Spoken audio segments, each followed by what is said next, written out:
Welcome to the deep dive. We boil down the essentials from, well, sometimes a whole stack of sources. Making sense of it all for you, the learner. Exactly. And today, we're doing something a little different. We're diving into fiction. That's right. The source is The Knight of the Holy Realm by Pedro Camacho. Now, stay with us here, because even a novel, a really good story, can, spark some genuine aha moments. Yeah. What are you thinking? Totally. This one blends history, a bit of legend, maybe even a touch of magic. It centers around a character named Elena, and this encounter she has that really kicks things off. So our mission for you today. We want to unravel the core of this story, pull out the really interesting bits, and hopefully leave you with something, well, provocative to chew on. Sounds good. Let's get into it. Okay, so Elena, she's 15, and she's moved around a lot. Uh-huh. Her parents are government employees, so it's been Cambridge, where she was born, then Barcelona, Valencia, Avignon, Santander. And now, boom, Jane, mid-school year. She's feeling pretty uprooted, missing friends. The usual stuff when you're the new kid. Again. Yeah, that feeling of displacement is key, I think. She shows up at her new school, IES, San Juan Bosco. Maybe a bit tired, not really engaged yet. And then her new history teacher walks in, Mr. Fallon. Right. Big lumberjack beard, tortoise-shell glasses. Kind of makes an impression. The kids are definitely buzzing a bit. And then Yes. you get that funny moment with the student, Elias. Oh, yeah, asking if Mr. Fallon hosts The Tonight Show. Classic kid humor. It breaks the ice a little, But it also sort of sets the scene for what happens next. Because Elena, well, her mind starts to wander, daydreaming about being an invincible heroine in some other world. Happens to the best of us. But she gets caught dozing And bam, assignment, 12 pages. on The Lizard of Jane. Just like that. And she's completely baffled. What is the Lizard of Jane? Right, so she does what any of us would do, hits the internet. Expecting, articles, history, local legends, something. And finds basically nothing. A couple of really sparse pages. That's it. Which is strange, isn't it? For something that's apparently a local thing? It really makes you wonder, how do these stories stick around if there's so little written down? Anyway, this gets Elena curious. It shifts something in her, right? She goes from just having this weird assignment to actively wanting to find out what this lizard thing is all about. So based on this one tiny online clue, she decides to find Lizard Square, Plaza del Lagarto. Not an easy task, apparently. She's navigating using landmarks. Boleyn de Priego, Plaza Dr. Blanco Nájera. San Andres Street, Almendros Aguilar. You can almost feel her trying to piece it together in this new city. And she finally finds it. This small square with a fountain, and on the fountain. A stone lizard. Not huge, maybe a meter long, but it's there. And sitting by the fountain is this old man. Who seems to know exactly why she's there. Even comments on her getting a bit lost finding the place. It's a bit eerie, maybe. Or maybe just one of those serendipitous moments. He introduces himself. Draken. Draken. He admits it's an unusual name, mentions Greek roots. Elena asks what it means. And he gives that classic storyteller reply. All in due time, but he offers something else. He offers to tell her the true story of the lizard. Ooh, the true story. That's the hook. Elena's skeptical, naturally. Is it really more than just a legend, Mr. Draken? And his answer is perfect. Make yourself comfortable. Judge for yourself when I'm done. And just like that, we're off. He begins his tale, taking us back, way back. Over 500 years.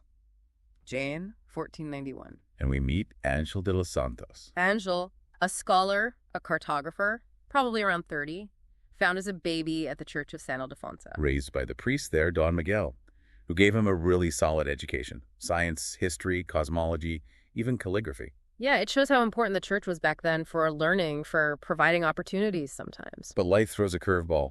Don Miguel dies when Angel is 25. And the new church leadership isn't as supportive. Eventually, Angel finds himself expelled, out on his own. He manages to find work, though, with this grumpy old former cosmologist. Barely scrapes by, but something. He's grateful. But he feels stuck. Like, Jane isn't where he's supposed to end up. He's got ambitions. And then he starts hearing these whispers, these rumors, about a guy named Christopher Columbus. Right. Planning this crazy voyage, sailing west across the ocean sea to reach the Indies. I mean, the idea itself, based on the Earth being round, it was cutting-edge stuff back then, Really exciting for someone like Angel. Absolutely. That intellectual ferment of the late 15th century. Angel wants to be part of it, wants to meet Columbus, learn more. So that becomes his goal. He decides he has to leave Jane. And he sets off on August 15th, 1491, which is actually almost a whole year before Columbus's famous voyage from Palos. Before he leaves, there's this touching goodbye with Don Raphael, the old cosmologist. Yeah, despite being gruff, Don Raphael clearly cares for Angel. He gives him this collection of maps, old ones. And asks for something in return. New maps. Maps of places no one in Jane has seen yet. Undiscovered cities, new harbors, mountains. It really highlights how vital maps cartography were becoming. Tools for understanding a rapidly expanding world. Angel promises. He vows to come back with stacks of new maps filled with wonders. And so his journey west begins. He's not rushing. He wants to observe, to learn along the way, takes in the landscape around Jay, the pines, the olive groves. But it's not all smooth sailing or smooth walking. Near Baina, he gets jumped. By bandits. Or maybe just desperate folks. He has a saber, though, and manages to fight them off. Shows he's not completely unprepared for the dangers of travel then. Definitely a reminder of how rough things could be. So he makes it to Palos, but it's not quite the scene he expected. Yeah, he thought it'd be this bustling hub, everyone eager to sign up for Columbus's voyage. But it's quieter. He does run into a key figure, though.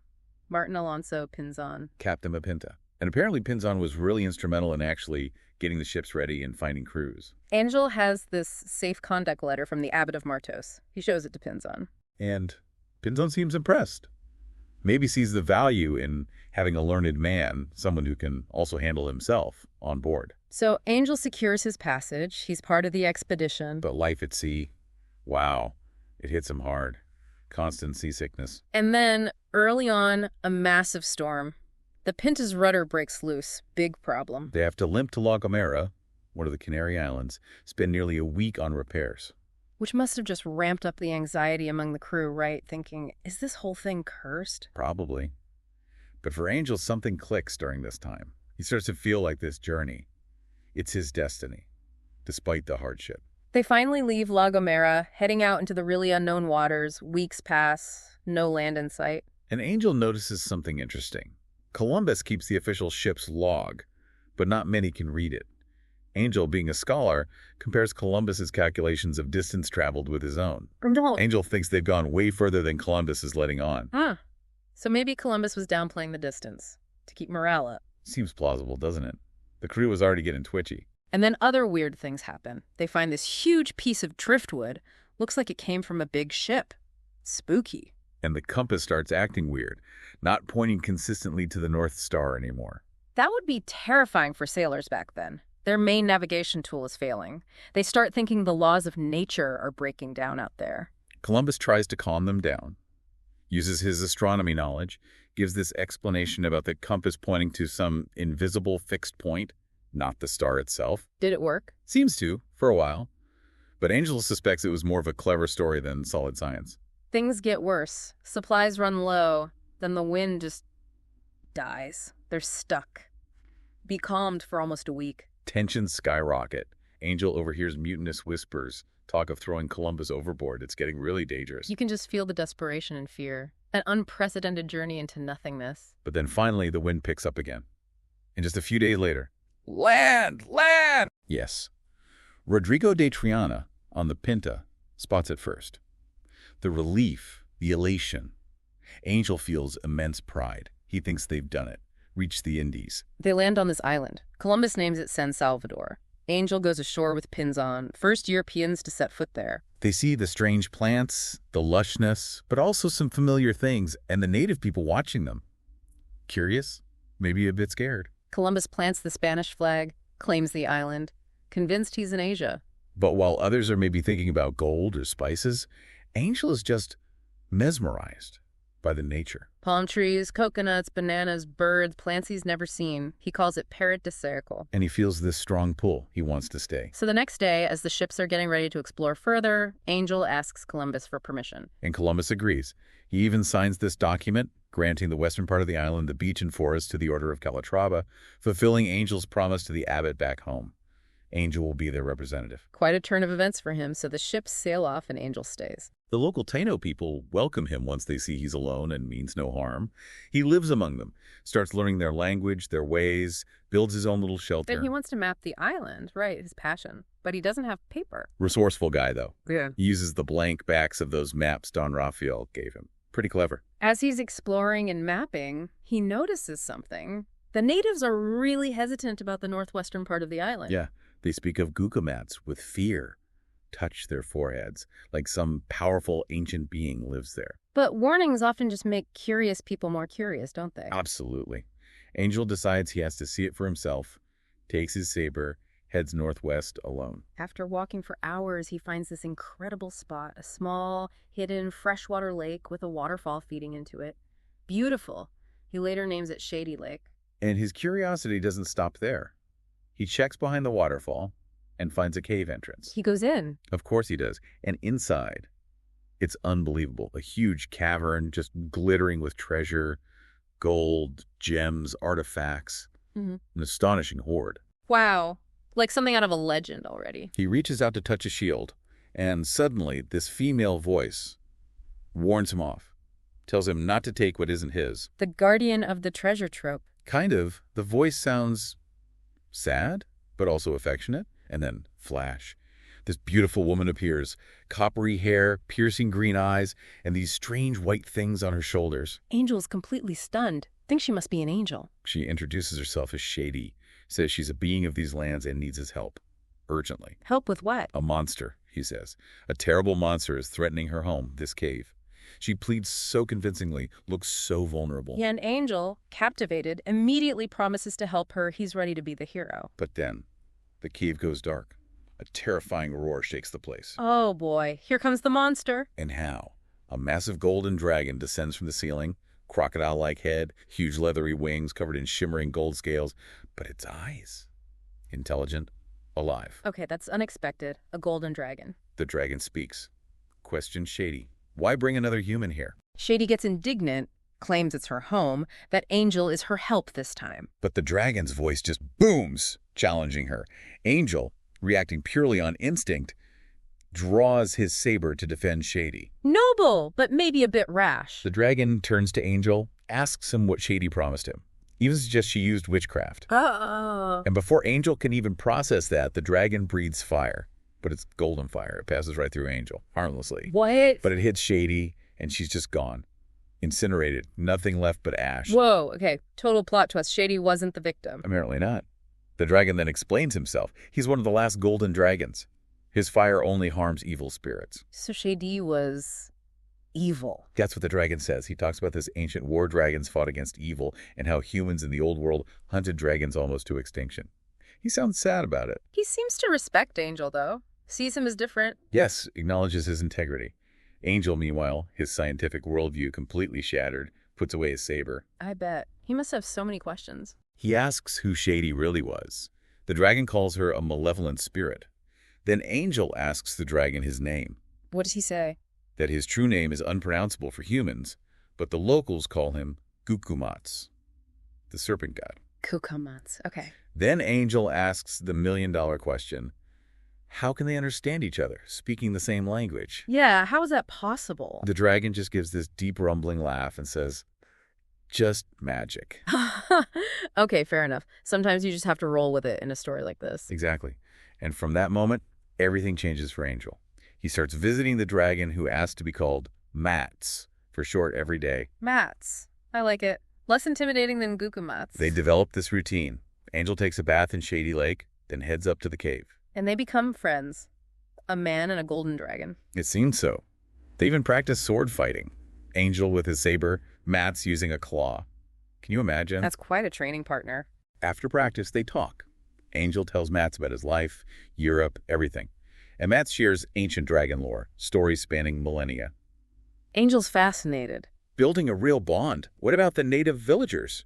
Angel initially went back to them each day, but he noticed they started treating him differently, more reverent, maybe a bit fearful. Because of his association with Gukumats Mats? Probably. So after a few weeks, Angel just decides to stay in the cave with Mats full time. Mats looks after him, makes sure he has food and water. So he's fully committed to this new life. And then Mats reveals the real reason Angel might be there, the bigger picture. Which is? He tells Angel about the history of dragons and this ancient order, the Dragon Knights. Dragon Knights. Okay, now we're really into fantasy territory. Totally. This order was founded specifically to fight beings called Afez.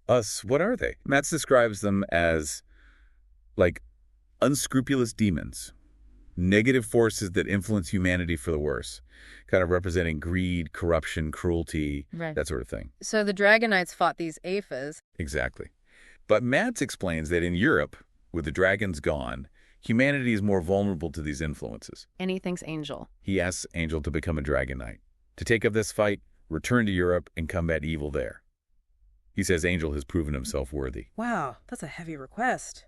How does Angel react? He's overwhelmed, naturally. Asks why him. He talks about his own hard life, the wars, the suffering he's seen. He questions if humanity is even worth saving sometimes. That's a fair point. Mats argues that humans have potential for great good and great evil. They just need guidance, protection from the dark stuff. Does Angel buy it? He thinks about it, maybe sees a purpose he never had before, and he accepts. Yes, he says, I will become a Dragon Knight. Teach me. Incredible. So the training begins. Oh yeah, intensifies. Swordplay, strategy, learning about the Afez, and the ultimate skill. Don't tell me. Learning to fly. On Mats's back. Okay, that's amazing. Flying on a golden dragon. Right. So 8 months pass. Angel is transformed. Ready? Time to go back. Time to go back. Angel and Mats return to Jane. Just like that. How do they travel? The story implies Mats flies them there, likely under cover of night or clouds. Angel immediately notices how Jane has changed in his absence. What's his first move? He needs to fulfill that promise he made to the Order of Calatrava, so he decides to head to Martos. Mats gives him advice. Tells him to take some treasure from the cave, buy a good horse, and be careful. Angel kind of welcomes a day traveling alone, time to process everything. And the journey to Martos? Uneventful. Not quite. He comes across Brother Pedro, remember from the abbot's recommendation, being attacked by bandits. Again with the bandits. Does Angel step in? He does. Him and Brother Pedro fight them off together. So he reconnects with the Order. Does he tell Brother Pedro everything about Mats? No, he keeps the dragon part secret. But he tells him about his adventures, gives him a share of the treasure, and hands over the land, grant documents for San Salvador. Promise fulfilled. Meanwhile, back in Jane, are people noticing anything strange? Whispers start. Rumors. About a magnificent golden dragon appearing, helping people, fighting injustice. So Angel and Mats are already becoming legends, working in secret. Exactly. They target genuine evil criminals, corrupt officials, but also these unseen Afez influencing people. How do the powers that be react to this mysterious dragon? Not well. The powerful landowners, the ones benefiting from the status quo, feel threatened. They can't control this force. So they fight back. With stories. They hire minstrels, bards to spread false tales, painting the dragon as a monster, a threat. Classic propaganda. Turning public opinion against their protector. They even put bounties out on the dragon. Angel and Mats become fugitives in the very place they're trying to help. That's harsh. What do? They decide it's too dangerous for Mats to stay openly near Jeanne. They plan to leave. But something stops them. They run into 2 farmers, desperate men. Their families have been kidnapped by Afez. Oh, no. And the Afez tricked these farmers. Told them if they lure the dragon into a trap, their families will be returned. A terrible choice for those farmers. Mats and Angel see their desperation. They know it's a trap, but they go anyway to save the families. Into the lion's den. Or the Afez den. What happens there? Shady reappears. Her! The evil spirit from the cave. The very same. She tries her seductive magic on Angel again, trying to turn him. Does it work this time? No. His bond with Mats, his Dragon Knight training, it protects him. He resists. Shady must be furious. She is. And she makes her demand. The price for the farmers' lives? Is Mats. The dragon's sacrifice. Mats has to give himself up to the Afez. Will he do it? Without hesitation. Yeah. For the innocent humans, it's an incredible act of loyalty, of selflessness. He tells Angel to keep guiding humanity, to carry on the fight. What about the farmers, the ones who set the trap? They're watching this unfold, terrified at first, but seeing Mats willingly sacrifice himself for them, it moves them deeply. Does it change them? Yes. They find courage they didn't know they had. They actually turn and fight back against the Afez who captured them and their families. inspired by the dragon's sacrifice. Wow. So Mats, he dies. He succumbs to the Apha's attacks. But as he dies, something strange happens.